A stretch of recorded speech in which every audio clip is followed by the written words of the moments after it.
বাংলাদেশে এবছর সর্বোচ্চ সংখ্যক ছাত্রছাত্রী জিপিএ 5 পেয়েছে। সেই তুলনায় সরকারি কলেজ এবং পলিটেকনিকগুলোতে আসন সংখ্যা বাড়েনি, যা জিপিএ 5 প্রাপ্ত ছাত্রছাত্রীদের ভবিষ্যৎ হয়ে উঠছে অনিশ্চিত। তাই ক্যারিয়ার নিয়ে ভাবনার সময় এখনই। এসএসসির পর দ্রুত একটি সফল ক্যারিয়ার করতে আপনার সিদ্ধান্ত কি হবে? এইচএসসি নাকি ডিপ্লোমা ইন ইঞ্জিনিয়ারিং? বিশেষজ্ঞদের মতে সাধারণ শিক্ষায় এসএসসি, বিএ, এমএ পাশ করে একজন শিক্ষার্থী ক্যারিয়ার শুরু করে 25 থেকে 27 বছর বয়সে। অন্যদিকে এসএসসির পর 4 বছর মেয়াদে ডিপ্লোমা ইঞ্জিনিয়ারিং করে মাত্র 20 থেকে 21 বছর বয়সে চাকরি ক্ষেত্রে প্রবেশ করা যায়। সাধারণ শিক্ষার্থীদের চাকরি প্রার্থীর ক্ষেত্রে কমপক্ষে একটি পদের জন্য 200 জন আবেদন করে থাকে। অপরদিকে টেকনিক্যাল শিক্ষায় শিক্ষিত একজন দক্ষ ইঞ্জিনিয়ার নিয়োগের ক্ষেত্রে প্রয়োজনীয় লোকবল খুঁজেই পাওয়া যায় না।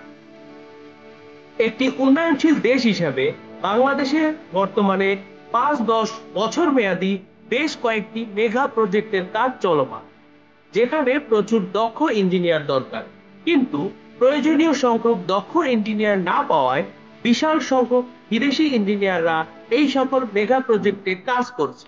কিন্তু আমরা চাই এদেশের ছেলেমেয়েরাই দক্ষ মানব সম্পদ হিসেবে এইসব প্রজেক্টে কাজ করবে। বিশ্ব পরিস্থিতির সঙ্গে তাল মিলিয়ে চলতে হবে। আর এই বিজ্ঞান প্রযুক্তি জ্ঞানের ক্ষেত্রে যখন বিশ্ব এগিয়ে যায়, আমরা কোনো মতেই পিছিয়ে থাকতে পারি না।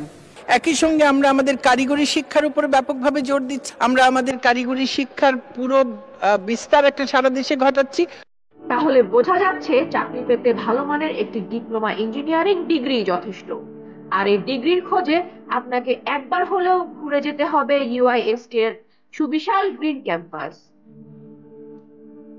ইউসেফ বাংলাদেশ কর্তৃক পরিচালিত UCEP institute of science and টেকনোলজিতে রয়েছে 6টি সময়োপযোগী টেকনোলজিতে ডিপ্লোমা ইন ইঞ্জিনিয়ারিং পড়ার সুযোগ।